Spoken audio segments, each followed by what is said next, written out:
ശ്വേതാ മേനോൻ അധ്യക്ഷയായ അമ്മ ഭരണസമിതി രാജിവെക്കുകയും രമേഷ് പിഷാരടി കൺവീനറായ അഡ്ഹോക് കമ്മിറ്റിയെ തിരഞ്ഞെടുക്കുകയും ചെയ്തിട്ടും പ്രതിസന്ധിയിൽ നിന്ന് കരകയറാൻ സാധിക്കാതെ താരസംഘടന അമ്മ.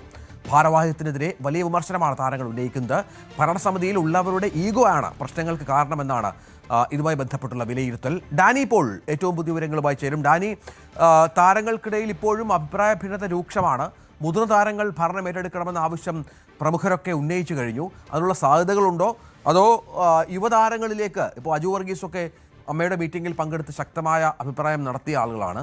ഇടവേള ബാബു തിരിച്ചു വരണമെന്ന് ഒരു കൂട്ടർ ആവശ്യപ്പെടുന്ന പശ്ചാത്തലമുണ്ട്. അങ്ങനെ ഒരു കോംപ്രമൈസ് ഫോർമുല എന്ന നിലയിൽ എന്താണ് ഇപ്പോൾ ആലോചന ഉള്ളത്?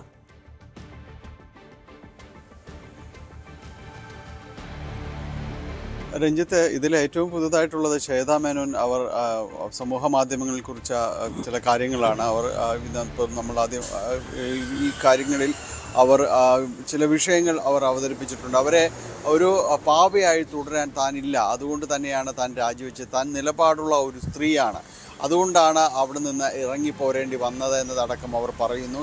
കൂടുതൽ കാര്യങ്ങൾ, കൂടുതൽ വെളിപ്പെടുത്തലുകൾ തൻ്റെ ഭാഗത്തു നിന്ന് ഉണ്ടാകുമെന്നവർ സൂചന നൽകുകയും ചെയ്യുന്നു. തന്നെ പലരും ഈ സംഖ്യയാക്കാനും മറ്റേ CPM ആക്കാനുമുള്ള ചില ശ്രമങ്ങളെല്ലാം തന്നെ നടത്തുന്നുണ്ട്. അത്തരം ആരോപണങ്ങൾ തനിക്കെതിരെ ഉയരുകയും ചെയ്തതാണ് എന്നവർ സൂചിപ്പിക്കുകയും ചെയ്തു. പക്ഷേ താൻ അങ്ങനെയൊന്നുമല്ല. തനിക്ക് അത്തരമൊരു രാഷ്ട്രീയ നിലപാടുകൾ BJPയോടോ CPMനോടോ അനുകൂലമായ യാതൊരു നിലപാടും, രാഷ്ട്രീയ പാർട്ടികളോട് അനുകൂലമായ ഒരു നിലപാടും തനിക്ക് ഇല്ലായിരുന്നുവെന്ന് അവർ പറയുന്നു. ഇതിന് അമ്മ പ്രസിഡന്റ് എന്ന രീതിയിൽ ചില രാഷ്ട്രീയ സംഘടനകൾ തന്നെ ചില ചടങ്ങുകൾ വിളിച്ചിട്ട് താൻ അതിന് പോയിരുന്നില്ല എന്നത് സൂചിപ്പിക്കുന്നു. അതിനുശേഷവും പലരും വിളിച്ചിട്ടും താൻ അത്തരം കാര്യങ്ങളോടൊന്നും താൻ സഹകരിക്കുന്നില്ല. താൻ അമ്മ എന്ന സംഘടനയിൽ താൻ തിരഞ്ഞെടുക്കപ്പെട്ട ഒരാളാണ്, തിരഞ്ഞെടുക്കപ്പെട്ട ഒരു പ്രതിനിധിയാണ്.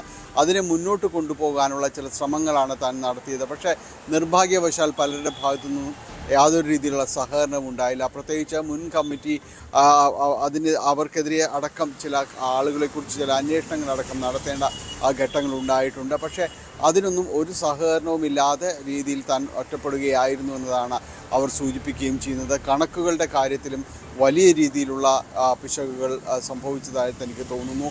2 വർഷത്തെ കണക്കുകൾ, അത് ഒരു ഫോറൻസിക് പരിശോധനയടക്കം ഈ കാര്യങ്ങളിൽ വേണ്ടതുണ്ട്. അതായത് കൃത്യമായ രീതിയിലുള്ള ഒരു പരിശോധനകളടക്കം ഇതിൽ ഈ അമ്മയുടെ കണക്കിൽ ഓഡിറ്റിങ്ങിലടക്കം വരുത്തേണ്ടതുണ്ട് എന്നതാണ് അവർ സൂചിപ്പിക്കുകയും ചെയ്യുന്നത്. അതുകൊണ്ട് താൻ ഒരു നിലപാടെടുത്തു. കൃത്യമായ കാര്യങ്ങളിൽ താൻ ഒരു ഒറ്റപ്പെടുന്ന പോലുള്ള ഒരവസ്ഥയിലേക്ക് വന്നു. അതുകൊണ്ട് താൻ അവിടെ നിന്ന് ഇറങ്ങുകയായിരുന്നു. താൻ രാജിവെച്ചു എന്നതെല്ലാം തന്നെ ശരിയാണ്. പക്ഷേ ഇതുകൊണ്ട് തൻ്റെ ഒരു പോരാട്ടം അവസാനിക്കുന്നില്ല. ഇനിയും വെളിപ്പെടുത്തലുകൾ ഉണ്ടാകും. വൈകാതെ തന്നെ കൂടുതൽ തുറന്നു പറച്ചിലുകൾ ഉണ്ടാകുമെന്ന് തന്നെയാണ് ശ്വേതാ മേനോൻ സമൂഹ മാധ്യമങ്ങളുടെ അവർ അക്കൗണ്ടിൽ കുറിച്ചിരിക്കുന്നത്.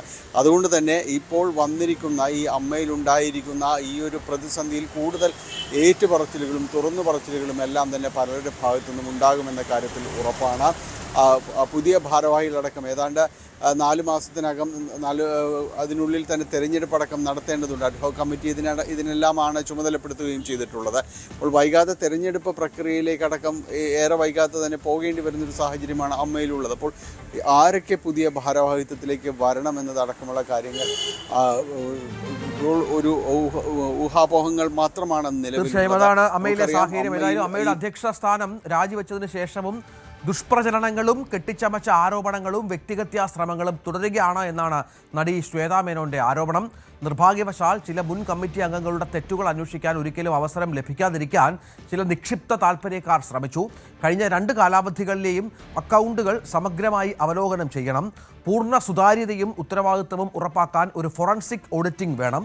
ഇനിയും കാര്യങ്ങൾ പറയാനുണ്ടെന്നും ശ്വേതാ മേനോൻ ഫേസ്ബുക്കിൽ കുറിച്ചു. അങ്ങനെ അമ്മയുടെ തർക്കം, അഭിപ്രായ വ്യത്യാസം അതങ്ങനെ അതിൻ്റെ പാരമ്യത്തിൽ തുടരുകയാണ്.